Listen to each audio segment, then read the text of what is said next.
Je pense qu'on est témoin de ce Dieu qui aime de manière inconditionnelle et surtout qui est présent partout et particulièrement dans nos endroits de mort et dans les endroits où la vie est impossible.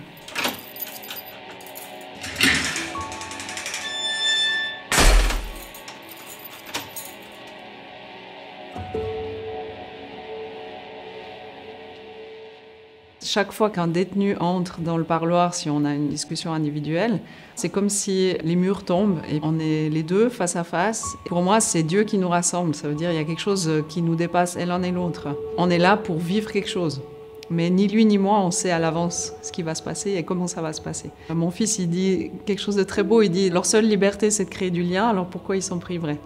Donc quand ils viennent vers moi, ils ouvrent leur cœur et c'est vraiment impressionnant parce que il n'y a pas tellement de formules de politesse comme quand on rencontre quelqu'un. Si c'est un nouveau détenu qui arrive, il me donne son prénom et puis très rapidement il entre dans le vif du sujet. Ils n'ont pas de tabou sur ce qu'ils ont fait. Alors moi, je dois quand même être prête à entendre les pires horreurs et je trouve qu'ils ont un franc-parler, une honnêteté qui est assez remarquable. Et puis après, il y a toute la phase des émotions. Donc souvent, ils expriment la lassitude, ils peuvent exprimer des colères, des rages qui remontent à très loin dans leur histoire, à leur enfance, à pourquoi ils sont arrivés là. Et puis aussi beaucoup de peur. Souvent, il y a des larmes qui s'expriment. Ils peuvent lâcher, ils peuvent pleurer. C'est vrai que la prison a ses règles. C'est des prisons d'hommes, donc il faut être dur. Et là, ils peuvent vraiment complètement être comme des enfants, en fait.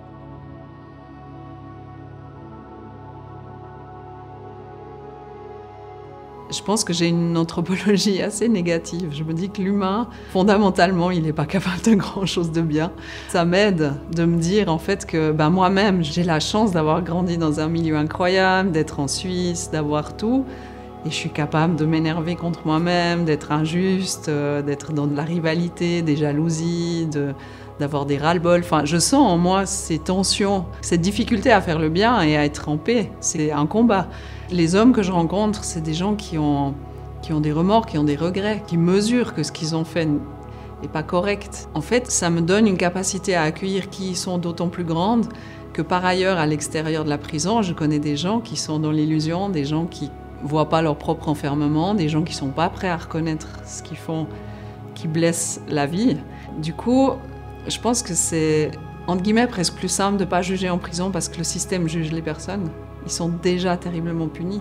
Je peux pas en rajouter. Évidemment, c'est des hommes qui ont agressé, qui ont été dans des rixes, dans des bagarres. Certains ont tué, certains ont violé. Donc en fait, je peux pas présupposer du fait qu'ils ne recommenceraient pas, j'en sais rien, je suis pas eux.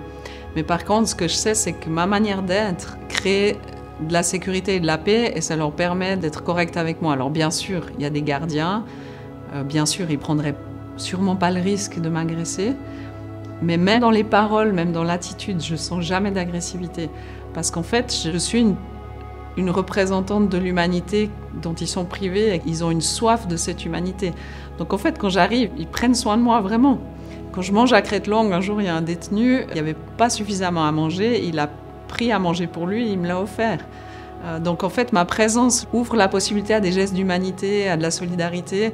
Et je suis là pour visibiliser cette humanité qui est cachée. Il y a beaucoup de solidarité entre les détenus, ça paraît incroyable, mais et ils se battent pour avoir des petits gestes comme ça qui transcendent ce milieu en fait.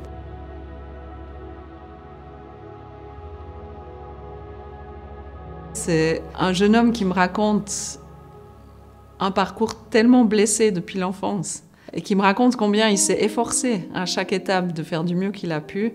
Il y avait le soleil rasant sur son visage, il était vraiment un beau visage. Et à un moment donné, il lève les yeux vers moi, il me dit « mais j'ai juste besoin d'être aimé ». Jamais personne lui avait dit « je t'aime », jamais personne lui avait dit qu'il était quelqu'un de bien. Et du coup, le fait de pouvoir le faire, moi, spontanément, je lui témoigne de l'amour que Dieu a pour lui.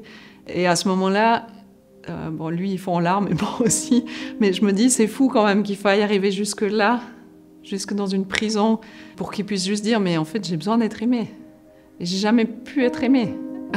Et quand il le dit, c'est vrai, parce que c'est vrai. Et je me dis, moi, Dieu m'a placée là, et je suis rien ni personne, mais j'ai été appelée et j'ai été aimée. Et ça, je peux le partager, je peux en témoigner. Et du coup, je pense que c'est ça qui fait le prix de ces rencontres. C'est que quand ils parlent, ça fait écho à des choses en moi où je me dis, mais mon Dieu, est-ce que je suis vraiment meilleure que cette personne? Je suis pas sûre. On quitte le bien et le mal, on quitte les jugements de valeur parce qu'en fait, bien sûr, à un moment donné, il y a des horreurs qui ont été commises. Et ça, c'est le travail de la justice, de les démêler et de trouver une peine qui corresponde. Mais en fait, là où moi je suis, c'est toujours des rencontres en humanité, des cœurs à cœur. Parce que les personnes qui viennent choisissent de venir me voir et ont cette soif de sens, cette soif de dignité, cette soif d'exister. Un jour, un détenu me dit, j'ai failli mourir à Noël tellement j'étais mal et puis je me suis sentie torturée pendant des semaines et je voyais pas le bout du tunnel. Et là, aujourd'hui, je me réjouis de vous voir parce que j'ai envie de vous partager que c'est comme si mon cocon s'est ouvert et là maintenant devant vous, je suis un papillon et je suis en train de déployer mes ailes. Et il pleurait en me le racontant. Et puis on a pu prendre une carte ensemble avec un papillon et puis j'ai pu lui écrire un mot. Et lui aussi, il a mis la date en disant c'est le jour où je suis devenue papillon. Quelque chose en lui qui prend son envol, qui se déploie, qui ose exister. Et puis juste après, en rigolant, il me dit maintenant, il faut que je redevienne un lion parce que je peux quand même pas aller comme un papillon au milieu de mes co-détenus, il va falloir que je sois un lion. Alors je dis ok, on va se récupérer, vous allez être un lion.